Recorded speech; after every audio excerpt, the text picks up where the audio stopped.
Wendy Sellers here, the HR lady.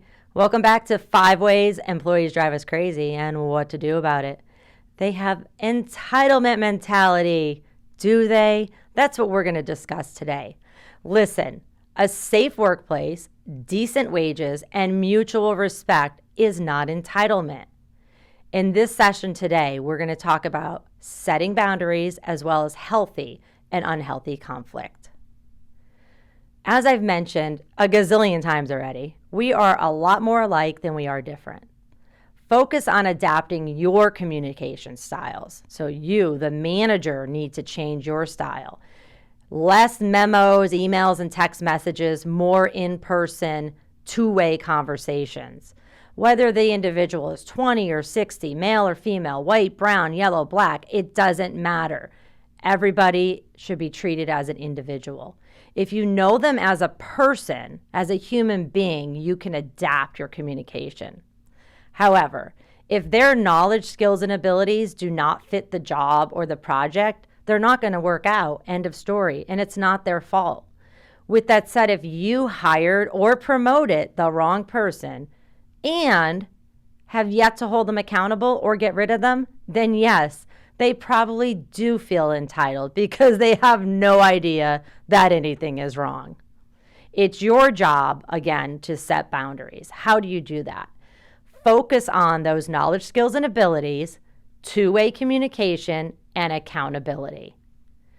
Let's dive into conflict because honestly, it's all really about perspective.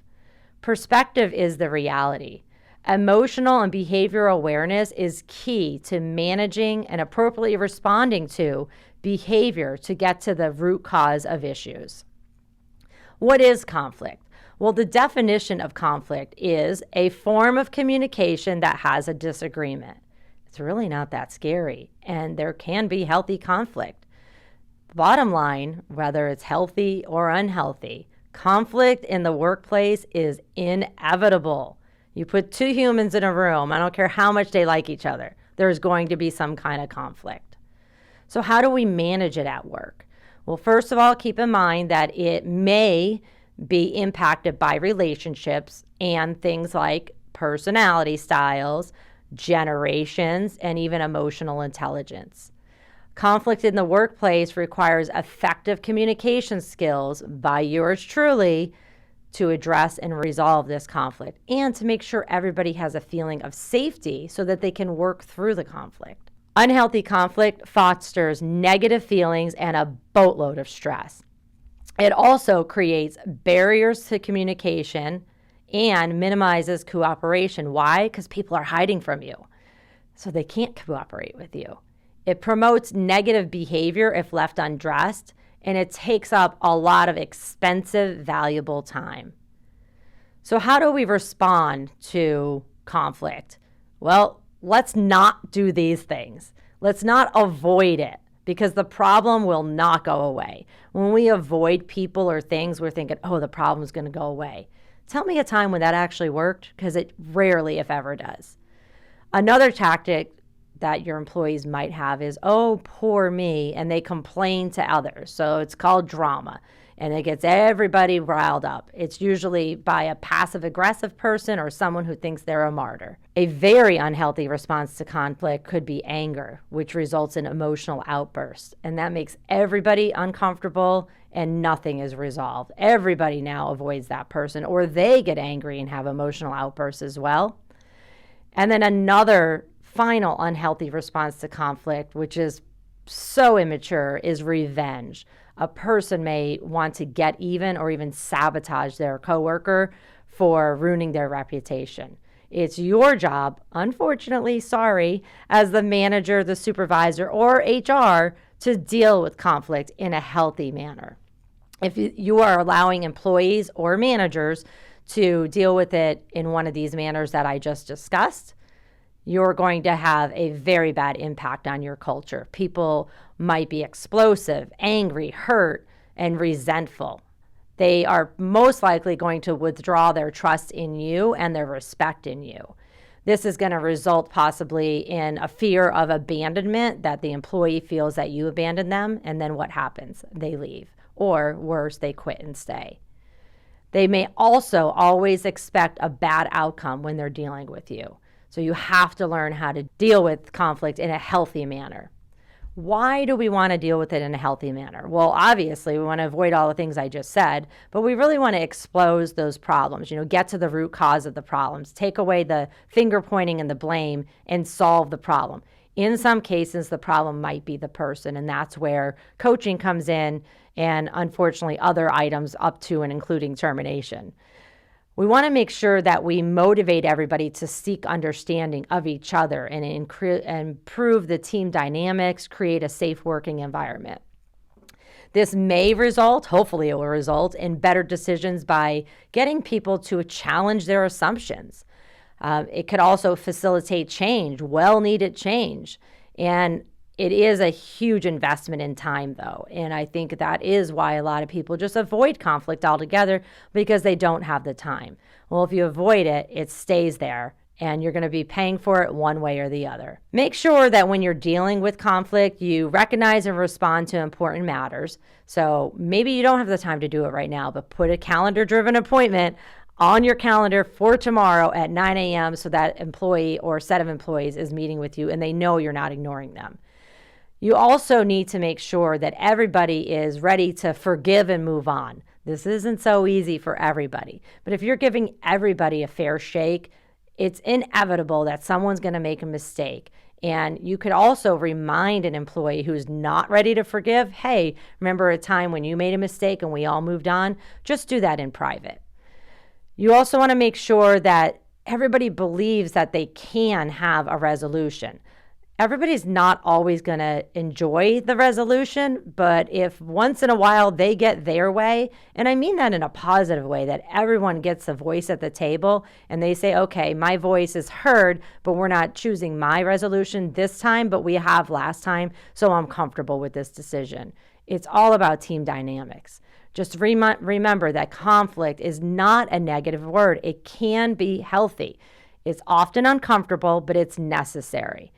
There have been many conflicts in our workplace, in our world throughout time, just recently, than there still is during the COVID era. But one of the things that I like to remind people of, because it's just kind of part of a workplace now, is OSHA, so safety at work. We didn't have safety at work or an Occupational Safety and Health Administration until 1970.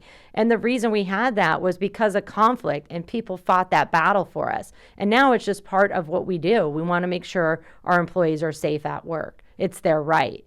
So conflict can be a healthy thing. It can lead to long-term change, not only in your workplace, but in the entire world, to be quite honest. What are the 5 benefits of healthy team conflict? We want to make sure people feel that they can trust you and they're secure with you, but then they can trust their team so that they can talk openly about things that they agree and disagree with. Definitely invites diverse points of view. And I mean diversity in the legal sense and diversity in the sense of just asking people who normally wouldn't be invited to the table, what are your thoughts? And then allowing that conflict. Now, you may have to moderate that conflict and, moderate who's speaking and when so that everybody has a voice at the table, but it gets easier. Healthy conflict surfaces potential issues. They don't get shoved under the rug and hidden. It also builds commitment to moving forward to the company vision, to the team, and it leads to better decisions overall. Some of the possible conflict outcomes are many. And again, not everyone's going to have a win-win. Some people might have a lose-lose, but if there's a compromise involved, or maybe a win-lose, one person's winning, one person's losing, but it's not always that same person that's winning, and it's not always that same person that's losing, it gets a lot easier. But you're going to have to regulate that until the employees can figure out how to do it themselves. And sometimes that may be never. So be a conflict champion. It's okay. It's uncomfortable, but it is okay. Okay, so let's talk about common types of conflict and who is the person that is in charge of this conflict, because it can be confusing. And it may be different for your organization, but this is generally what I see. So the first one is the direct management. So leaders, supervisors, team leads, maybe directors. They typically deal with the day-to-day conflict amongst employees.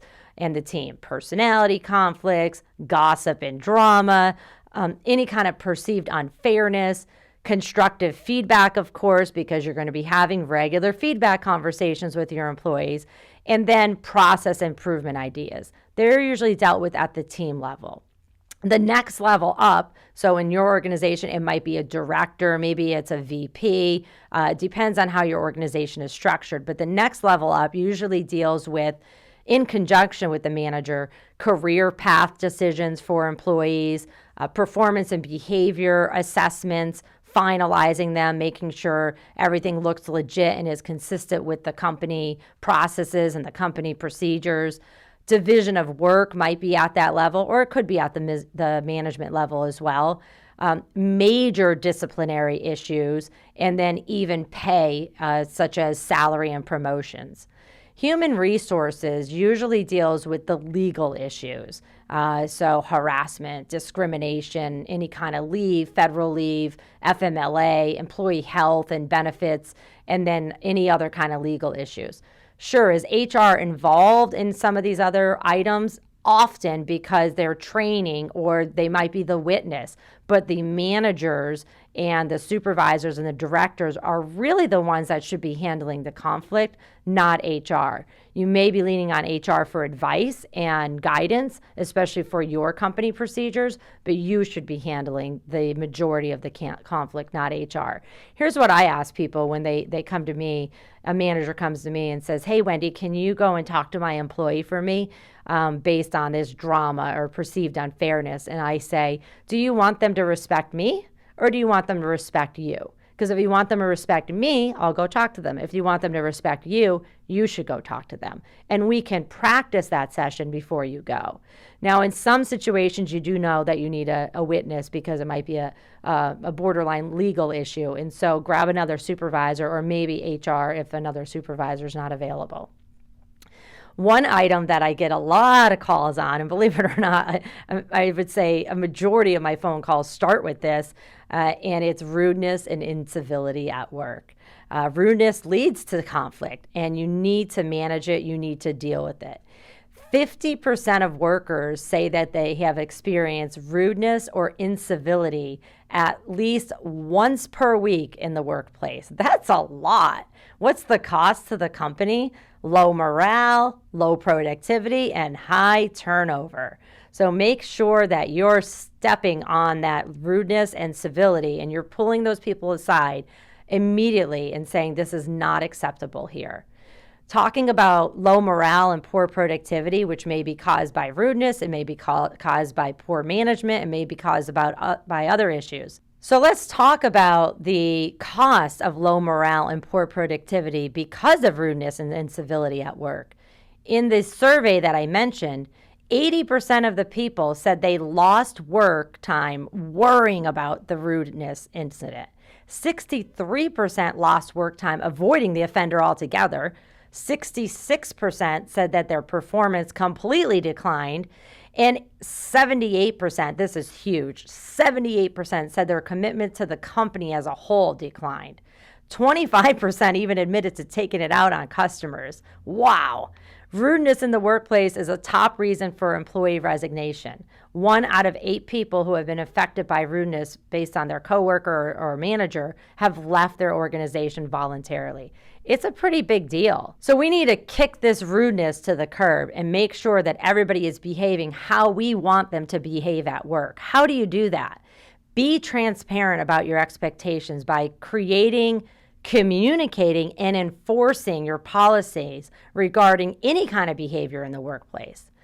Ask questions about behavior in interviews using your company values. Provide education and training on the company values and the expected behavior in the workplace. And then hold people accountable, including yourself. Hold yourself accountable. Grab that mirror on your own behavior. And then finally, be inclusive to everybody on the team. So your action plan moving forward today is to ask yourself, what skills do I need to focus on developing first for me? What skill will I practice over the next 30 days? And who do I trust to hold me accountable for this? Our next and final session of 5 Ways Employees Drive Us Crazy and What to Do About It is about they just don't care. I have 2 books which you can find on Amazon or on thehrlady.com.